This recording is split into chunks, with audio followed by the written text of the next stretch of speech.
Ok, muy buenas tardes. Hoy es martes 13 de junio del 2023 y aquí está, como habíamos comprometido ayer, ABI se informa, una edición especial. No va a ser tan largo como el de Silvia Flores, pero sí es algo en el cual yo estoy involucrado como abogado, y no solo de ahorita, sino tiempo atrás. Me quiero referir a Bandagro, a las notas promisorias. Pero quiero empezar con un comunicado que sacó el 23 de mayo la República Bolivariana de Venezuela, que es la que inició toda esta parte del nuevo proceso que vamos a llevar adelante el bufete internacional para el cual yo trabajo y que con el permiso de ellos, para variar, volví a tener la razón. El comunicado dice así, lo provee PDVSA, no entiendo por qué, cuando es un problema del gobierno central. Desde hace más de 20 años Venezuela ha combatido judicialmente este intento de estafa, ejecutado a partir de la emisión y circulación en el mercado internacional de pagarés falsos, notas promisorias, atribuidos fraudulentamente al extinto Bandagro y supuestamente garantizados por el Ministerio de Hacienda de la época. Es una clara victoria para las instituciones venezolanas frente a las ilegítimas pretensiones de un grupo de ciudadanos venezolanos, entre ellos estoy yo, el único, soy yo, que desde el 2020 intentaron usurpar la representación de las autoridades nacionales a través del inexistente Tribunal Supremo de Justicia en el exilio, con el objeto de impedir la destrucción de las notas promisorias e intentar despojar al pueblo venezolano de sus activos y derechos en el extranjero. El gobierno de la República Bolivariana de Venezuela ratifica que continuará adoptando todas las acciones que estén a su alcance para seguir protegiendo sus activos, derechos e intereses en el extranjero e impedir mediante acciones criminales bla bla bla bla bla. La nota previa a la nota oficial está suscrita en el diario Vea por Yuleidis Hernández Toledo, que entre otras cosas dice: el caso se remonta a los años 80, se le fue el yoyo a Yuleidis, cuando unos estafadores internacionales falsificaron notas promisorias de la entidad bancaria por cientos de millones de dólares e intentaron usarlas o efectuar su cobro en varios lugares del mundo. Y aquí entramos nosotros. Esto lo vamos a guardar para después, pero como no recibimos notificación de Lugano oficialmente, aunque ya se había dicho de que se iban a destruir y nos mandaron a mi cliente, en este caso, y hago la aclaratoria, represento a una compañía de ciudadanos extranjeros con sede en Panamá y a un bufete de abogados muy conocido y famoso del estado de Texas, donde todos son americanos, y el único abogado venezolano era yo, o la única persona venezolana era yo, porque ellos necesitaban a través de mí acceder a este Tribunal Supremo en el exilio, Tribunal Legítimo como se llaman ellos, para intentar un recurso que nosotros hicimos en el año 2018 y que está con la nomenclatura SC 218-0013 de la Sala Constitucional, máxima sala en todo cualquier Tribunal Supremo venezolano, según la Constitución, y es la que llevaba a efecto el estudio del caso. Lo cierto del caso es de que en 2018 ya yo sabía lo que iba a pasar, se lo dije a los gringos y a los europeos, y ellos pensaban que era simplemente otro abogado con pasión latina, el toro, el caballo que va por dentro. Bueno, y al cabo de 5 años tuve la razón nuevamente. Ya vimos lo que sucedió, se quemaron, destruyeron las notas, no hubo comunicación oficial y ahora se fijó la nueva estrategia que ahora sigue adelante. Lejos de concluir este caso, va a seguir su karma. Y como lo dijo Yuleidis, esto no tiene 20 años, como dice el comunicado oficial, sino nada más y nada menos 43 años. Y está intrínsecamente unido a la historia política de Venezuela.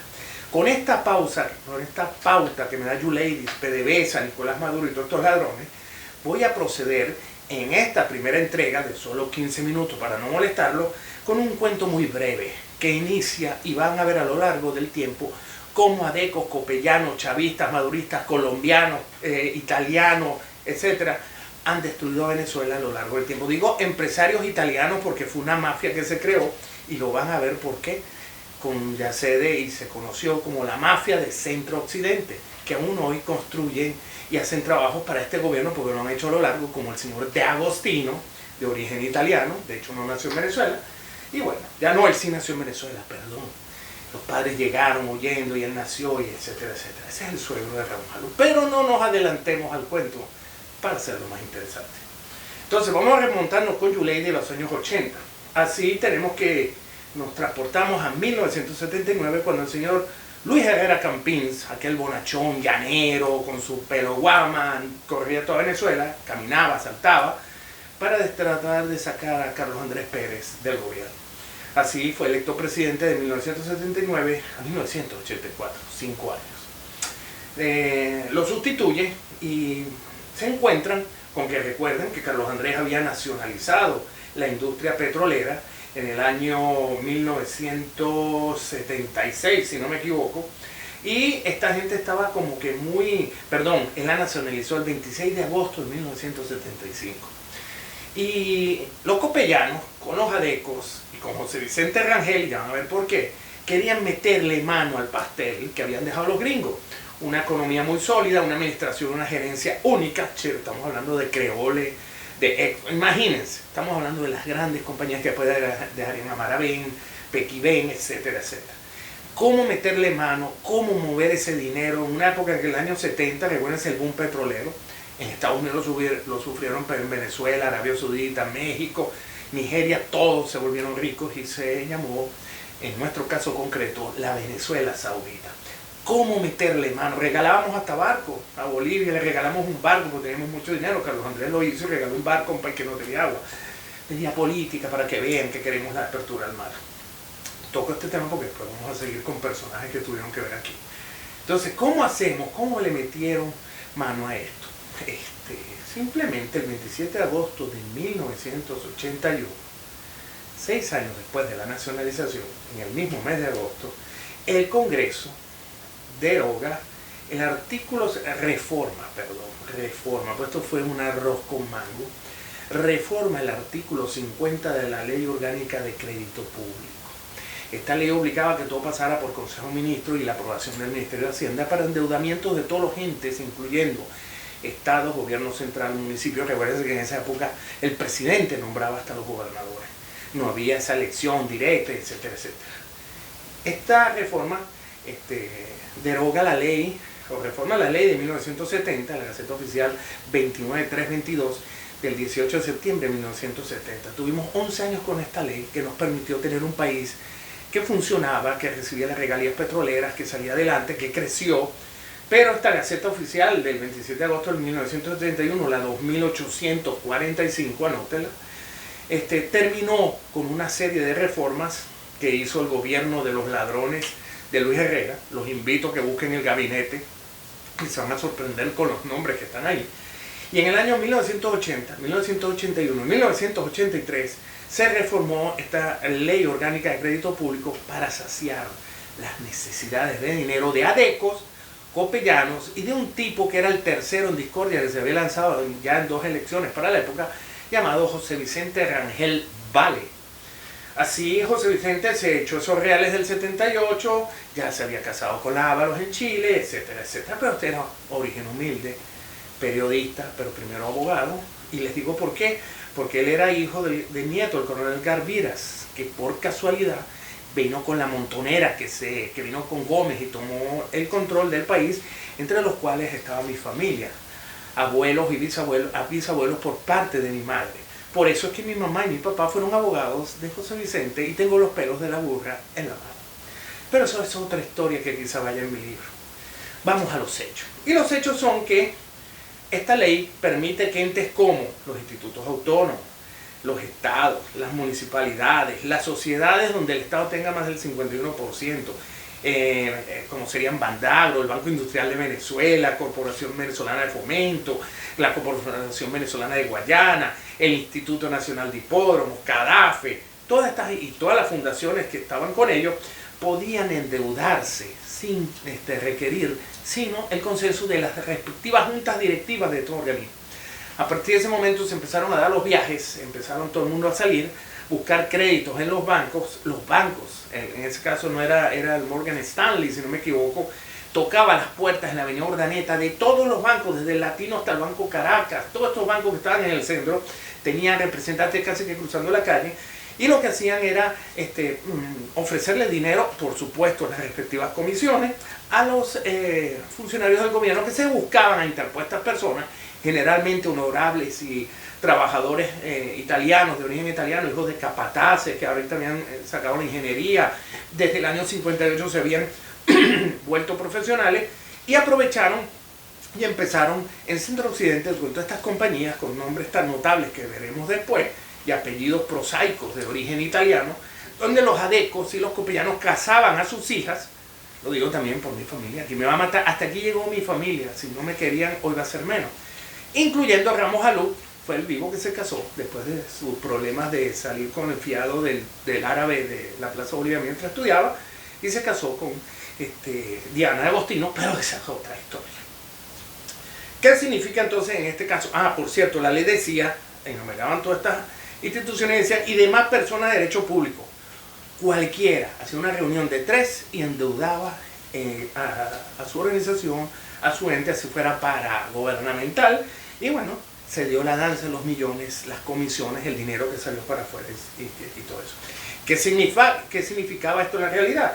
Que no había proceso, había libertad de contratar, no había que ir a Consejo de Ministros, ni siquiera Hacienda si estuviese Bobby Pocaterra después o antes, comisiones y viajes por el mundo garantizados, si fueron a Suiza, Europa, Lugano, Francia, París, por supuesto Estados Unidos y Nueva York. El error de estos tipos que se fueron desaforados y pensaban que el petróleo iba a durar toda la vida es que pedían a la banca internacional y daban crédito, daban garantía con las notas a nombre de la República de Venezuela, pero a corto plazo. Brillantes estos ladrones de poca monta que ahora se venden como los padres de la patria, los padres de la oposición, de la verdad democrática, cuando esta porquería existió, esta porquería de Maduro y Chávez, existió desde los años 80. Siendo el régimen de Luis Herrera el más, pues Vinicio Carrera, lo que hicieron en los Caracas, todo ese tipo de cosas. ¿Qué sucede? Que cuando se da esta situación, recuérdense que esta ley es de 1981, cuando se da esta situación, se da el problema de que el petróleo se viene bajo. El petróleo que en el 1980 había llegado a su tope de $35 por barril, cayó y cayó hasta que a finales de 1986, le pongo la fecha porque fue la mayor caída, pero para que vean cómo durante 6 años cayó, pasó de 27 en su grado más crítico en el gobierno de Luis Herrera para terminar a $10 el barril. ¿La causa cuál fue? La crisis de los 70, principalmente el 73 y el 79, y el hundimiento de los países petroleros. Pero esa es otra historia. Volvamos a la realidad de la Venezuela Saudita de Luis Herrera Campins.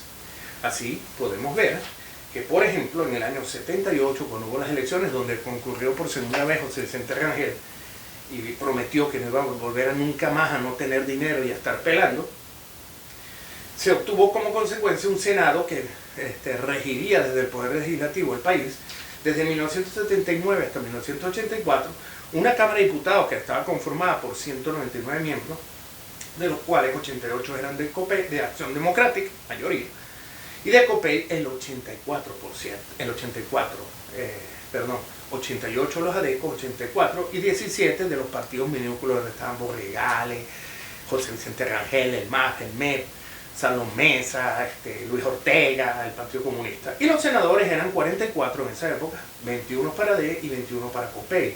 Habían 2 por fuera que eran obviamente comunistas y que también tenían su tabla. Así se consiguió que el Congreso estuviera encabezado por la Cámara de Diputados por Carlos Canache Mata, que va a ser una figura muy importante en este caso, y después por Armando Sánchez Bueno, que de bueno no tenía nada.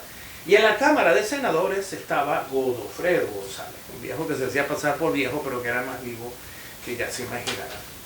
Así este Congreso, el que les acabo de nombrar con mayoría DECA, aprobó las leyes que querían los copellanos para meterle mano al dinero, porque sabían que ellos se turnaban, un año tú, un año yo y un año yo, y en el 84 voy a volver, como en efecto pasó con Lucinchi, y me tocará robar a mí. Lucinchi trató de emular a Luis Herrera, pero creo que Luis Herrera le ganó. Así, el último voto de esa sesión de la Cámara de Diputados recayó sobre el diputado de Acción Democrática Henry Ramos Alú, ya saben, esposo de Diana de Agostino, la hija de Franco, y además hermana gemela de Dora, que estaba casada con Eladio Lares en RCTV. Se repartían todo el poder. Bueno, pero sigamos. La mafia del Centro Occidente así llegó, metió mano, obtuvo el dinero y empezaron a destruir el país. Hasta hoy todavía 14-0, gracias a esto que pasó con la reforma del artículo 50 de la Ley Orgánica de Crédito Público. Este ilustre gabinete y sus miembros de esta mafia central eran Pepe Montes de Oca, Barquisimeto, ministro de Relaciones Interiores, Carlos Sequera Yepes, Fede Cámara, Acarigua, Estado portugués. Aquí los mejores están todos en portugués, puro peso pesado. Por cierto, Daica y todas esas compañías, la central azucarera, ya vamos a ver por dónde vamos. Luis Enrique Hugueto, no sé si tiene que ver algo con el pitcher Luis Hugueto, pero estaba ministro de Finanzas. Carlos Sequera Yepes, perdón, estaba de presidente Fede Cámara, la rosca era completa. Vinicio Carrera, Guillermo Andueza, Maritza Izaguirre, que después terminaría con Chávez, ¿hace cuántos años después? Saquen cuenta. Y así, en el Banco Latino estaba Pedro Tinoco, y en ese bufete era que trabajaba Diana, y bueno, estaban los Fontana, los D'Agostino, en Valencia había X cantidad de mafiosos, que hoy están en Miami, la gran mayoría, no, es decir que todo, y bueno, hasta los Vargas Santaella estaban emparentados, gracias a Dios, con los D'Agostino para hacer negocio. Los bancos internacionales tocaban la puerta, eran felices, pero había alguien más feliz que ellos, y era el señor José Vicente Rangel Vale. Y ratifico el Vale por lo que viene, que fue candidato en el 78 y obtuvo un 5.4 por parte del MAS. Y en el 83, después de que pasó todo esto, porque él votó, porque era diputado y votó por la reforma de esa ley, el 2.3 apoyado por el MEP, PSUV y los comunistas esto, incluyendo al papá de los Rodríguez. Bueno, resulta que José Vicente fue diputado desde el año 78 hasta el 86, así que tenía la mano metida en todo esto.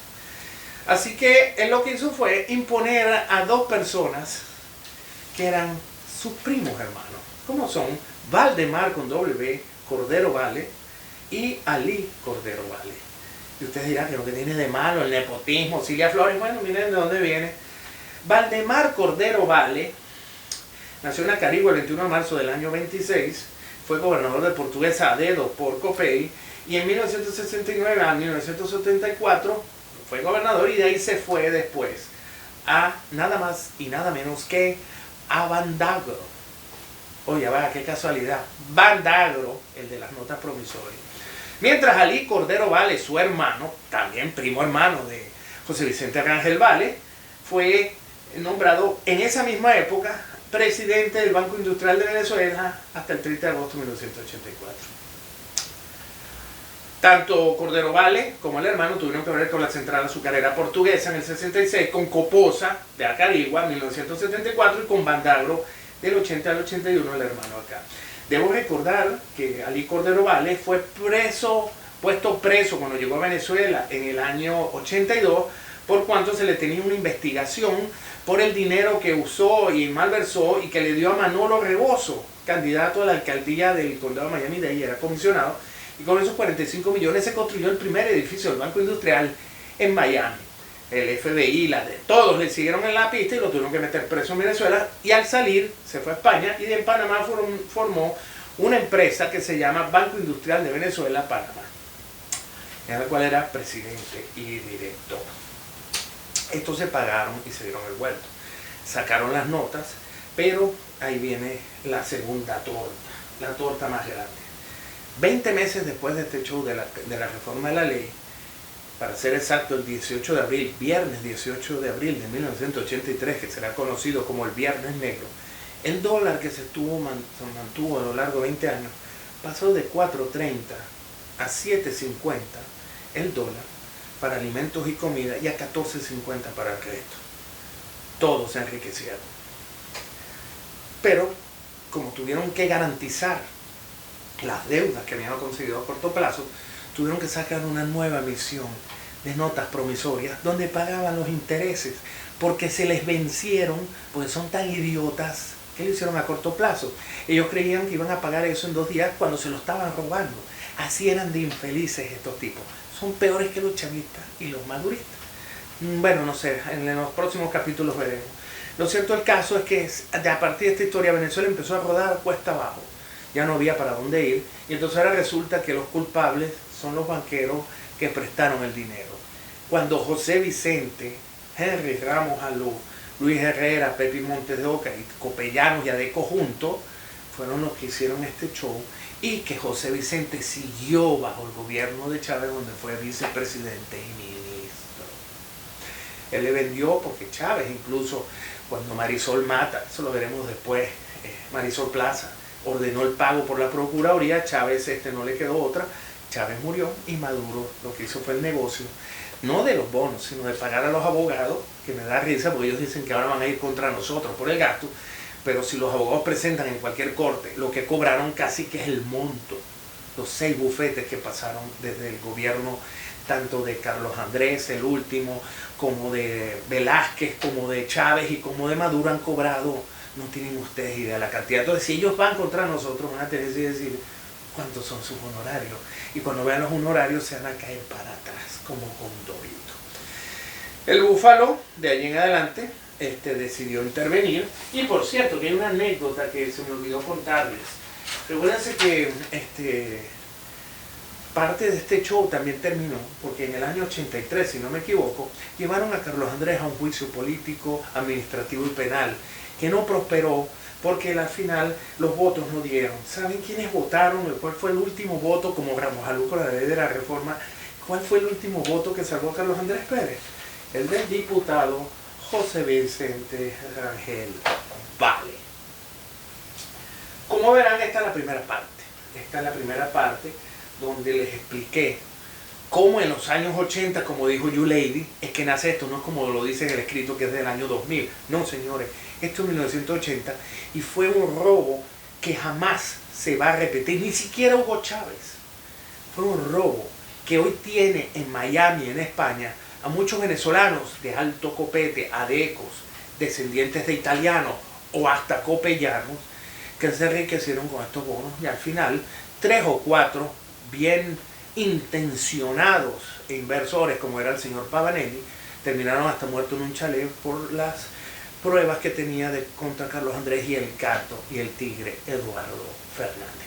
Pero eso lo vamos a ver más adelante, y vamos a ver todos los banqueros involucrados, y cómo esto arropó incluso al Banco Latino de Gómez López, Tinoco y los Tinoquitos, la segunda presidencia de Carlos Andrés, y veremos cómo esto no es improvisado y tiene más de 50 años casi vamos a cumplir con el de sangre de Venezuela, y esto es un reflejo jurídico de lo que pasó. Y antes de terminar quiero aclarar, porque dirán, y habla de todo. No, les recuerdo que yo fui fiscal bancario seguro, fiscal nacional bancario seguro y mercado de capitales, y el fiscal 24 de materia plena en la transición del COP, que lleva todos los casos bancarios.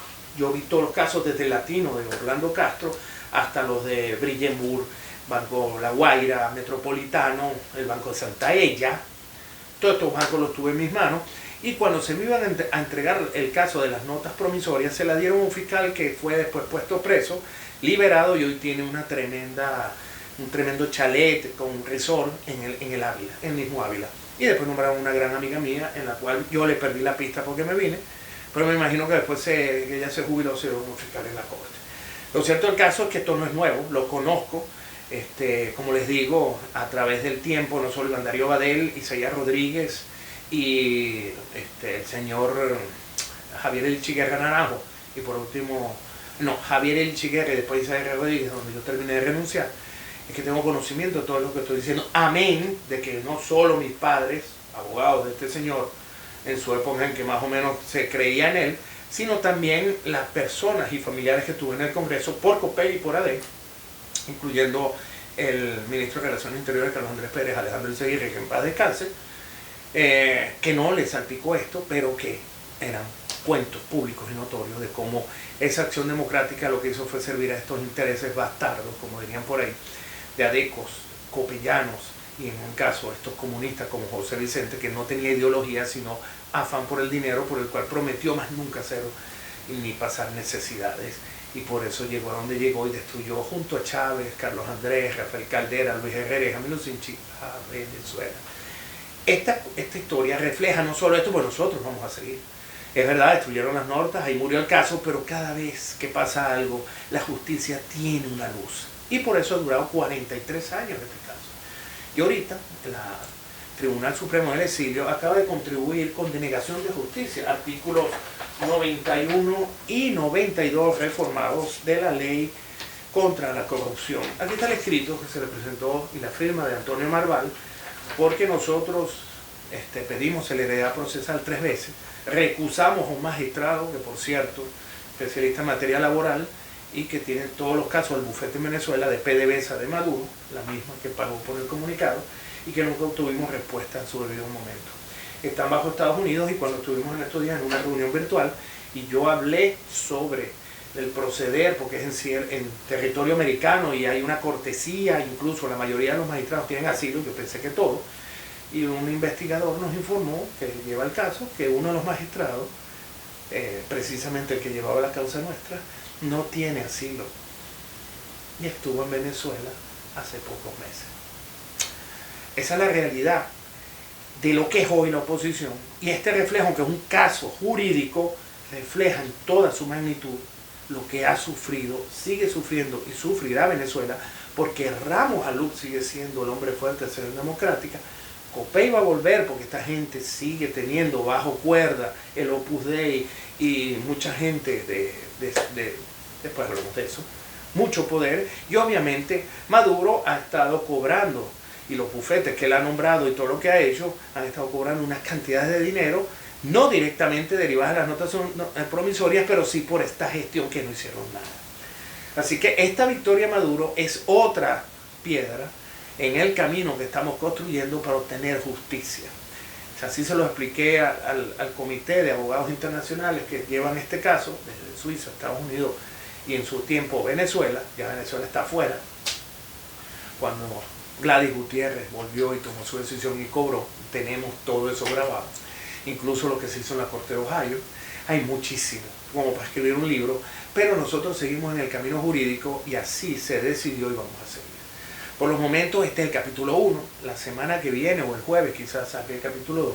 Si quisiera que las personas, porque ya varios vieron el programa de ayer, no solo me llamaron para amenazarme y escribirme mensajes de amenaza, sino también gente con muchas sorpresas y muchos datos que incluso no los tengo a mano porque van más allá de la circunscripción judicial o del ámbito judicial y tocan ya el político y económico. Gente con nombres e inversiones aquí, por ejemplo, después cuando se hizo la intervención por parte de la Reserva Federal del Banco Industrial, salieron los edificios que habían pagado con estos 45 millones de coimas que le dio Cordero Vale al señor cubano que estaba en la comisión para construir este edificio que usó en las campañas. 45 millones de dólares del Banco Industrial derivados de estas negociaciones de las notas de Bandarro. Imagínense ustedes las comisiones, el dinero y ese lap, esa distancia que hay entre la evaluación entre 4.30 a 14.50. La primera evaluación de todas estas que han existido. Esa es la historia de Venezuela. No es el caso de Bandarro, es la historia política, económica y de sociedad. Porque es una sociedad disfrazada, como ya lo vimos, gente que se casó por oportunismo y que fueron trepando, y el mejor ejemplo lo vemos hoy, cercanos, lejanos, pero lo resumo con Ramos Aluc. Toda esta red que incluso ya el cuñado de Ramos Aluc también tiene detención afuera por el caso Derwitz, Tao Carabobo. Imagínense la magnitud de esta mafia del centro occidente de Venezuela. La central azucarera la destruyeron. O sea, analicen, busquen en Google todo lo que les estoy diciendo y verán que da bastante, y hay muchos detalles más que tengo, que obviamente por razones de economía procesal con mis jefes o quienes me contrataron debo omitir. Pero hablaremos bastante del tema. No hay victoria, Nicolás, no hay victoria. Gladys sigue temblando porque todavía esta situación no está clara y tú tienes una decisión para arriba y para abajo con tu prima Marisol, y todo eso lo tenemos grabado en la corte de la affidavit, todo lo que vamos a sacar adelante. Nos va a llevar ahora a tener 30 minutos. Disculpen que les prometí que iba a estar corto, pero es que el cuento es historia de Venezuela. No es un cuento, es historia de Venezuela. Y refleja porque estamos como estamos. Y así llegue el que venga, va a tener sus intereses en esta situación para seguir. No solo manejando dinero, sino tapando a los próceres que fueron derrocados por el vil y sucio Hugo Chávez y perpetuados por Nicolás Maduro. Los de antes eran tan malos o quizás peores que los actuales. Luis Herrera Campins, 79, 84, todo esto incluido, Viernes Negro el final. El final de esa primera etapa, porque ya veremos cómo Venezuela terminó de arruinarse. Dios lo bendiga, Salmo 91. Vamos a traducir esto en el inglés y lo vamos a subir mañana para mandárselo a nuestros jefes en algún lado.